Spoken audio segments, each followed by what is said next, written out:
guys, Matt from TOTALmtg here and welcome to Deck Tech Tuesday. So guys, let's take a look at this modern brew that is Rakdos Revenge. All based around the 4 of which is Demigod of Revenge. This costs 5 mana, it's either a red or a black, it's a split mana symbol for a 5/4 spirit avatar that's got flying and haste. When you cast the Demigod of Revenge, you get to return all cards with that name from your graveyard to the battlefield. So if one does get killed and it's not exiled with the path to exile, we will be able to play this, get others back, and they've all got haste, which means we will be able to attack in. It might not take many attacks with a Demigod to actually win a game. The only other creature we run is a Grave Titan for double black. Death Touch, Giant, 6/6. When it enters or attacks, you get 2/2 black zombies. Great card in Modern. It is expensive, but what you get for that CMC is something that's really powerful. Grave Titan we run as a one-of. The next cards we go through are the Sorcery spells. There's 31 spells in total. 3 Faithless Looting. Draw 2 cards, then you get to discard 2 cards. It also has flashbacks that can help us find the specific cards that we need at that precise time. Hopefully. Then we go on to 3 Inquisition of Kozilek, and we also have 3 Thoughtseize. Hand Disruption is great in this deck. Inquisition gets them with mana cost 3 or less, and the Thoughtseize gets them for any non-land card, but it does cost you the 2 life. Collective Brutality can do that as well. It costs 1 and a black. We're going to run 2 of these. Escalate, discard a card. You get to choose 1 or more, where you can get the opponent to open their hand up. You can see what it is, take an instant or sorcery. Gain maybe some important life, or give a creature -2/2. So we're going to run 2 of them. Bit more card draw. A 1 of Night's Whisperer. I flitted between 1, 2, 3 with this card, but I've gone down to 1 at the moment. You draw 2 cards, you lose 2 life. It is sorcery speed card draw, but we got it in as a 1-off. It's a pretty nice card. Then we get onto some more mass removal. We got a 3 of Anger of the Gods. Great against token decks, little decks, weenie decks. Anger of the Gods is good, and it won't hit our main big creatures. It will hit the tokens, but not anything else. So we run a 3 of this, and it does put those other creatures into exile. Also a 2 of Damnation, 2 double black. Destroy all creatures, they can't be regenerated.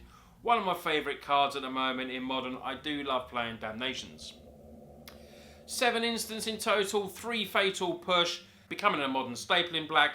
Gets rid of early creature removal, great for that. And a couple of Terminate, where you get to destroy a target creature and it can't be regenerated. The last 2 instants are a couple of Kolaghan's Command. 1 black and a red. You get to choose 2. Return target creature card from the graveyard to your hand, so we may be able to get that 1 of Grave Titan back, or maybe one of our other creatures there. Or target players discards a card, destroy an artifact, or it deals 2 damage to target creature or player. So we might be able to get back that Demigod or that Grave Titan as well. Kolaghan's Command, very nicely costed, being 1 black and a red CMC, and a nice card to the deck. The enchantments we run is a 4 of Blood Moon. Blood Moon can just win you a game. It can turn off those blue decks with all their pain lands and everything like that. Blood Moon is a very nice card. We run a 4 because we want to get it out. It won't hurt us too much. We run obviously mountains and stuff like that, and swamps basics in the sideboard, so it will suit us in this type of deck. The only other card we run, which is in the main deck, apart from the lands, is a 3 of Liliana the Last Hope.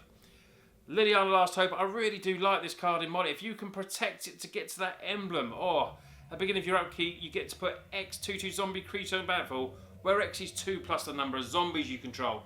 Works well with Grave Titan, and it's just recurring zombies. So we really want to protect Liliana. It can also protect herself. Up to 1 target creature gets -2/-1 until your next turn, which is very, very handy. And you can also put the top 2 cards into your graveyard and then return a creature from your graveyard to your hand. So we go on to the land base now. We've got a couple of Blood Crypts, 4 Bloodstained Mires, some Canyon Sloughs there, some Dragonskull Summits, Mountain, more fetches in Polluted Delta, Smouldering Marsh, and about 6 swamps as well. So Blood Moons won't affect us too much. We've got a lot of basic swamps there, so we will be able to cast the black cards. Really nice. We can get, potentially a Blood Moon down early. It really does shut some decks down. So before we get to the sideboard, guys, that is my Rakdos Revenge deck. Demigod Revenge, using it as our beat stick. can come down. Hopefully we'll come back and just re-attack and attack, maybe multiple times. The dream would be to have all 4 in a battlefield at one time and then just attacking for 20 damage. That would be absolutely brilliant. Lots of card draw, lots of hand disruption, lots of destruction as well. What black and red really do well. And Blood Moon just to be that awkward player. So let's get on to the sideboard now. We got a 4 of Dragon's Claw. We are taking a lot of life, maybe with fetch lands, Thoughtseize, stuff like that. And obviously Knight's Whisperer. This is good against the red decks. Whenever a player casts a red spell, you may gain 1 life. It will also help us as well. We've got that as a 4 of because we might get burned out. A 2 of Ratchet Bomb. Put a charge counter in it, just sacrifice it to destroy each non-land permanent. Great card, Ratchet Bomb. And then we have a 2 of Crumble to Dust, which will exile a target non-basic land that might be awkward for us to deal with. A 1 of Slaughter Games. I love putting this in my Rakdos decks.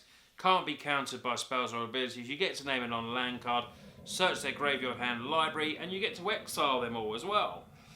We also run a 1 of Rakdos Charm. Exile a card from target player's graveyard, or destroy artifacts, or each creature deals 1 damage to its controllers. So if our opponents has a lot of tokens on the field, they're amassing an army, we can play a Rakdos Charm and possibly even kill them in one go. An extra Terminate is there, and a couple of Boil, which destroys all islands. Dirty card. You know me, I'm a blue player. This is just disgusting against blue decks. Really nice in the sideboard. And a couple more Planeswalkers. Enchantra, Torch of Defiance. Nearly was in the main, but I decided to put it in the sideboard as something extra to come in. It has 4 modes, it's really good. You get to exile a card, 2 damage if you don't want to play it. Bit mana ramp maybe, -3 destroy potentially a creature. And the emblem is just basically you just win the game. You cast a spell, this emblem deals 5 damage to creature or player. So that was the deck from this week's Deck Tech Tuesday, guys. I really do hope you like it. And any ideas for the deck, don't forget to leave it in the comments. I will see you there. If you're new to us, press that subscribe button and hit that little bell so you don't miss anything from TOTALmtg. Really hope to see you again soon. Take care and I'll see you on the next video.